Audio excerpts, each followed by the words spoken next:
welcome to another video. Now we're starting a new series which I'm gonna call Story Time, where I'm gonna share some stories from my life that I think are gonna be interesting to you, the audience. So I want to talk about when I bought my ATV. I bought a quad bike a couple years ago and I have since sold it. Now, I bought this blue ATV from, it was on my dad's birthday actually. It was a bit weird. It's like, happy birthday, Dad, thanks for this thing. And immediately a week after, it started to choke. So like, it's time, it needed batteries, spark plugs, and oil, which we did change, We took it, we bought it from Dragon Mall in Dubai, and we brought it home to Abu Dhabi.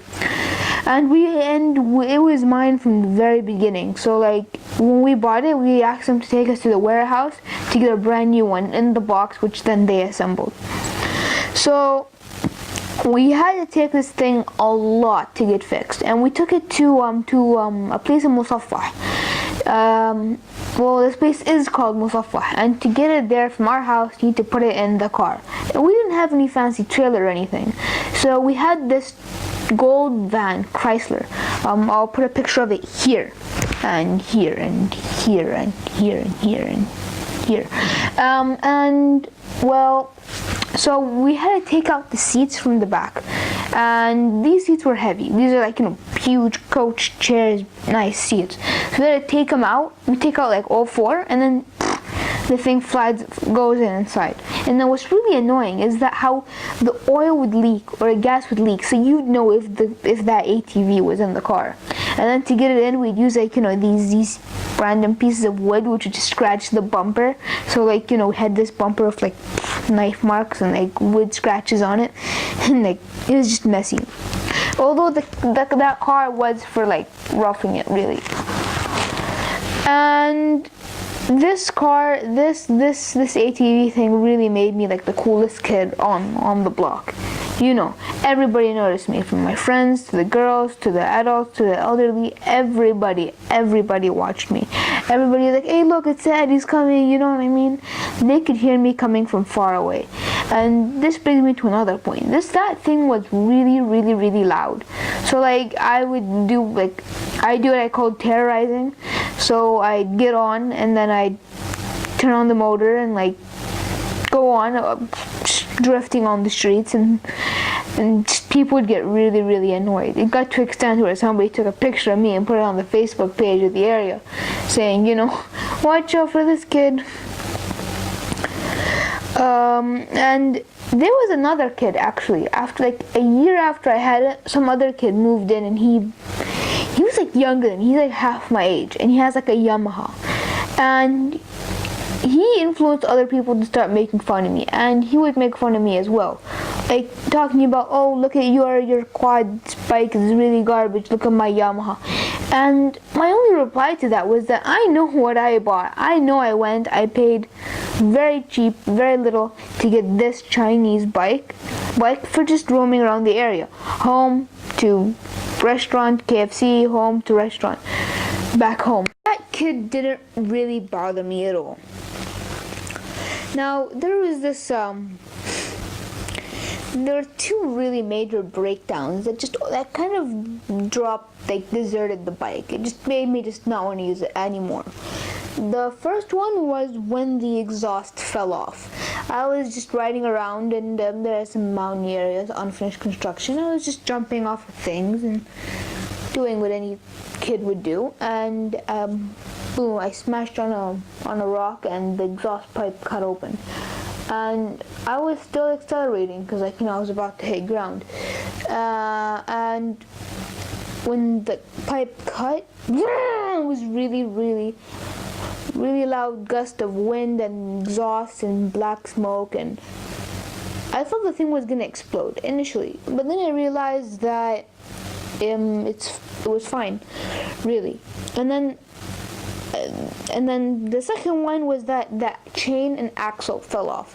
The entire rear axle just came off when I was driving once. I pushed the thing to the side, and then we got the van back again, and we took it and we got it welded in Musafah. And it was a pretty shady place that we got it done at. And the way it was done, the wheel wasn't aligned when it was welded. It was just kind of like 5 degrees tilted to the side, which made the ride quality differ big time. I had a lot of insecurities. People knew who I was, and they knew that this was mine. And we were to a level friends. So some people thought it was okay, or as a funny shenanigan, to go and maybe push the bike over to the side of the road, or like somewhere else. So one time I came out of the gym after an hour there, and the bike was parked in the right place. Some of the kids, they pushed it over to the next street. It was fine. I think I wasn't too upset. I just I got on, went home. They couldn't take it away. They don't know how to turn it on. No switches were switched. Now, when I tried to sell it, this thing would not sell. Kids in the area, they tricked me. They made me think that they were really interested in buying it. So I'd let them try it out and I teach them things about it. But no, it was just a whole lot of BS. They didn't want to buy it. They just want to play with it and destroy it and all that stuff. So I find now when I actually sold it, the guy on the phone said, "Hello, I'm in your area. I'm in a white station." And the locals here in the UAE, a station means they're white Land Cruisers, Toyota Land Cruisers. So I went out, and I didn't know this. So I went out, and I was looking like a Volkswagen, or a station wagon. So I'm there, and I'm under the assumption that this is the last time I ever ride in the bike. So I'm drifting on the streets, up the hills, whatever, and I'm drifting in the area where the guy is supposed to meet me, and I didn't know that this Land Cruiser in front of me was the guy who's waiting for me, until the window rolls down and I see a guy in a kandura lift down his glasses and just like, are you? Eventually he gets out the car. He's like, how do you use it? I'm like, this is the gear, you turn on like this and turn on like this, and and I just taught him the basics. And then he put half of how much I asked for in my hand. He said, okay, deal? I'm like, no man, I'm not gonna give it to you for this much. And he had hundreds ready in his pocket, 100 bills. And I'm like, no, not enough. He put another 100. No man, no. Another 100. Another 100. After the 400, on top of the half, another 100, another 100, another 100. Eventually I just said, you know what? Okay, deal. Sign off. They took it off. And for the month after I sold it, there was just a sense of nostalgia. I really missed the bike, because when I sold it, I had it in okay working condition. It wasn't rusting. It wasn't coughing. It was just working. The chain wasn't falling off as much, but then that's just luck. But when I look back at it today, would I do this again? Not really. And if I were to do it again, would I buy a Yamaha, or would I do this, or I pay the same money for a used Yamaha and get a better Chinese bike? Honestly, I'd pay a bit more, get a used Yamaha, because reliability is everything. You want to buy a camera, you want to get what's more reliable. You want to get a car, you get the reliable German brands. You don't go goofing off with whatever else. So, quality over everything. Okay, thank you very much. That's it from me, and I'll see you all later in the next one.